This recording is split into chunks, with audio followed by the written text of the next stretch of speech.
It's not every day, you see an independent candidate win a major mayoral election. Especially somewhere like Kathmandu, Yeah, complex city. exactly. Balen Shah's victory was, well, fascinating. And Right. that's what we're diving deep into today. Absolutely. In politics, it's usually the big parties, right? So his success makes you think, how do leaders like him emerge? How do they connect? Okay, let's get into it.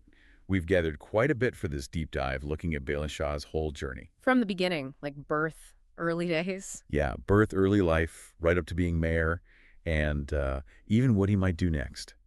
The plan is to really pull out the key stuff. The surprising bits, too. Definitely. The Yeah. things that help us understand not just what happened, but maybe get a sense of the why. And what's really interesting is he didn't take the usual route. No big party backing him, mostly. Right. He kind of navigated outside those traditional structures. It gives us a different angle on politics today. A unique perspective, for sure. So let's start right at the beginning. Balen Shah, born Karne Watarico Which is May 29th, 1994. in Kathmandu, yeah. Teku 9 Sultamad. His dad, Ratna Kumar Shah, had a hardware shop. And his mom, Sarita Shah, was a homemaker.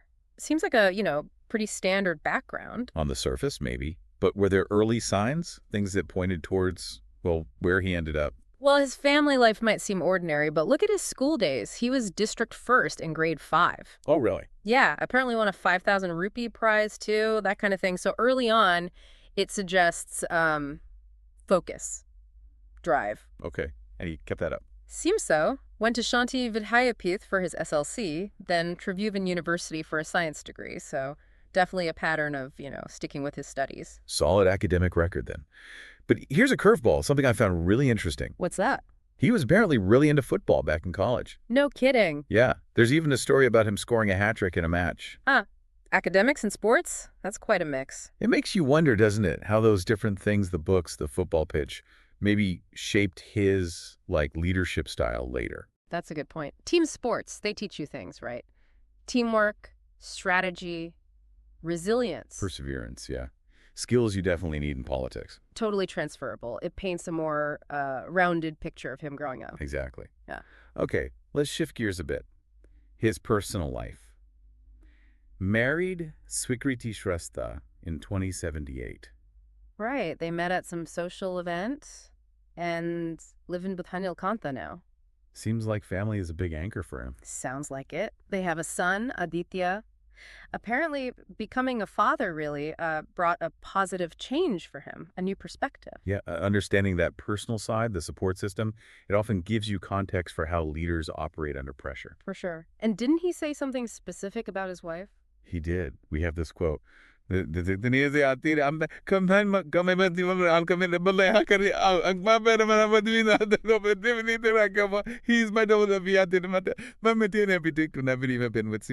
my wife is my biggest supporter. She is the one who gives me the courage to make decisions. Wow. That really says a lot, doesn't it? Especially given how tough public life can be. Absolutely underscores how important that relationship is. Yeah, having someone you trust, that emotional backup, it's crucial in politics. So, okay, we've seen his early life, his personal background. Let's get into the politics. This is where it gets really unconventional. Right. Though, interestingly, he wasn't entirely new to it all. Back in 2070, he was involved with the RPP youth wing. Oh, okay, so he had some party experience. A little bit. And then in 2074, he tried to become a youth representative for Teku 9. Didn't work out then. So he'd been inside a traditional party structure before. Makes you wonder why he went independent later. Exactly. That's the key question, isn't it?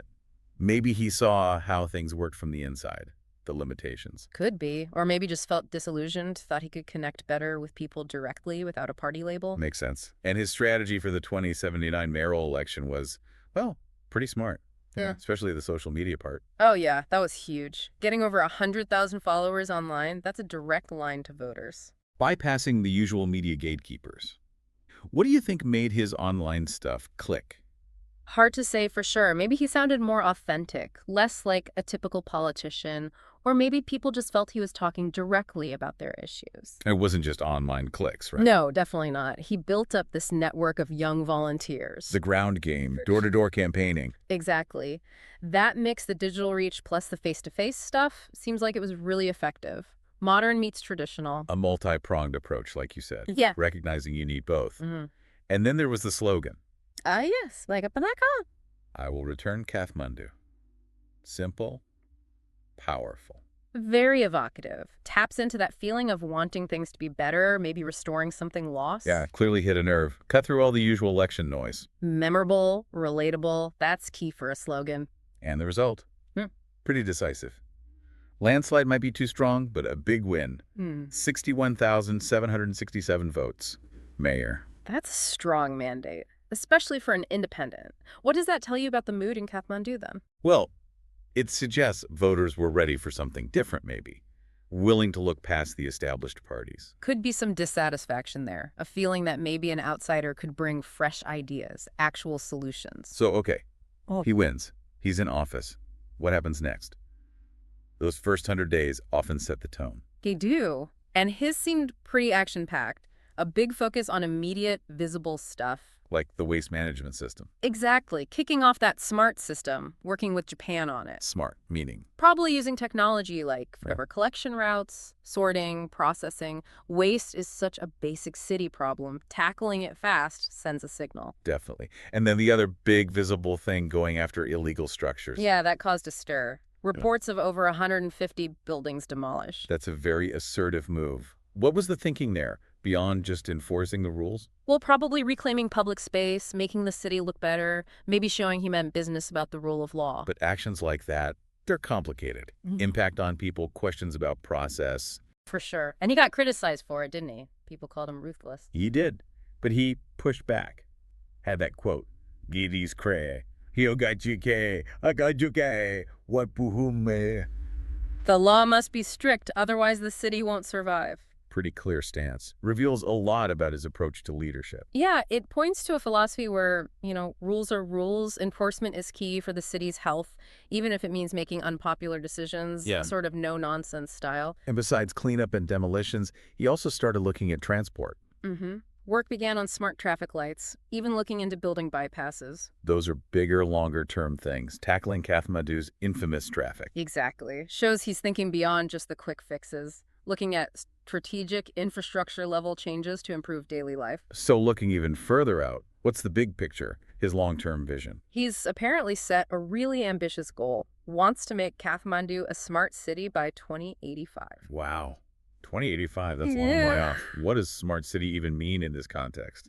Likely integrating technology, data, to make city services run better, traffic flow, energy use, public safety, stuff like that. That sounds like a massive challenge for a city like Kathmandu. Huge challenge. You've got existing infrastructure issues, funding, getting the right tech, making sure everyone actually benefits. It needs really careful planning. Is he taking any concrete steps towards that vision yet? Well, they've started a study for a metro rail system. A metro? Yeah. In Kathmandu? Yeah. That would be transformative, wouldn't it? A huge project, but it could totally change how people move around the city. Less traffic, maybe cleaner air, better connections. Could really modernize the place. Definitely contribute to the economy, too, in the long run. So, as we kind of wrap up this deep dive, what's the main takeaway here? The significance of Balen Shah.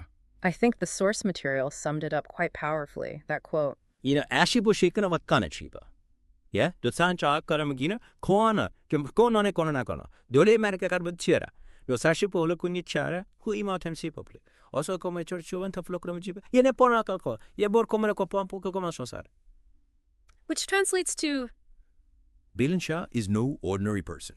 He is a representative of Nepali youth who changed history with his dreams and persistence. That really captures it, I think. His independent rise, his determined start. It's significant. It shows that maybe people can come from outside the usual political machine and actually, make waves, connect with people. Indeed. His story is a really compelling example of how politics might be changing, how new kinds of leaders can emerge. Absolutely. And as you think about Balen Shah's journey, it really makes you ponder, doesn't it? Those unique challenges, but also the opportunities that come with being an independent leader in such a complex city. Yeah. What does his success tell us about how politics is changing, especially for younger people? Are they engaging differently? And what are the real pros and cons for leaders who sidestep the traditional party route when they try to get big things done? Definitely some food for thought there. Thanks for exploring this deep dive with us.